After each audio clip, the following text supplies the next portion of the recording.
said that betting in college basketball is the easiest way to make a quick buck. I mean, there's so many games, even the sports books can't keep up with all the numbers and calculations, which is exactly why making a bracket for the NCAA tournament is so frustrating, challenging, but most of all fun and exciting.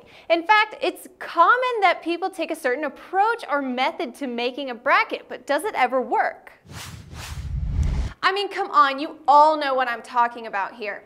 Like there's that stats guy who's always sitting in front of his computer with his calculator and his notebook crunching all the numbers to mathematically rank and place each team.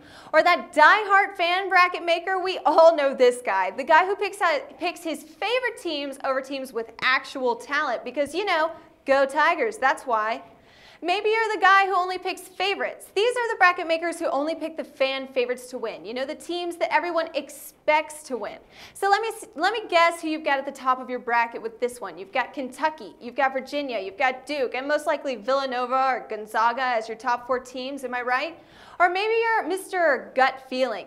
He's that guy in high school you always secretly hated because he wouldn't study for the test and took the exam with his first instinct feeling and somehow pulled off a better grade than you even though you studied for weeks. He's that guy who has the horseshoe hung around his neck. He's the guy who will pick his bracket because I've got a really good feeling about it. Last but certainly not least, guys, don't leave us out. There's the women's approach. The beauty of the female bracket is we like to mix things up. Could we be your biggest threat here? No offense, fellas, but I think us women are able to put our ego aside, and while you're convincing yourself that your method is a surefire way to set up a bracket, we subconsciously mix up all the methods I already mentioned and often are proven to be the best bracket out there.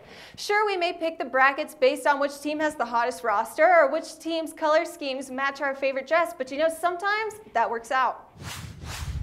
So which player are you? One of the ones I already mentioned? A mix between categories? Did I miss one you think that should have been added? Why don't you let us know and comment below and tell us you or your friend's approach to the method behind all of this madness. Also, don't miss out on your chance to win $200,000 from Sportsbook Review's Brackets contest. Just click on that lovely link in the description below this video for all the details. And check back in for more articles and videos with me and the handicappers to get trends and tricks for your brackets until the March 16th deadline. And until next time, guys, this is Megan Rochester for SBR Picks.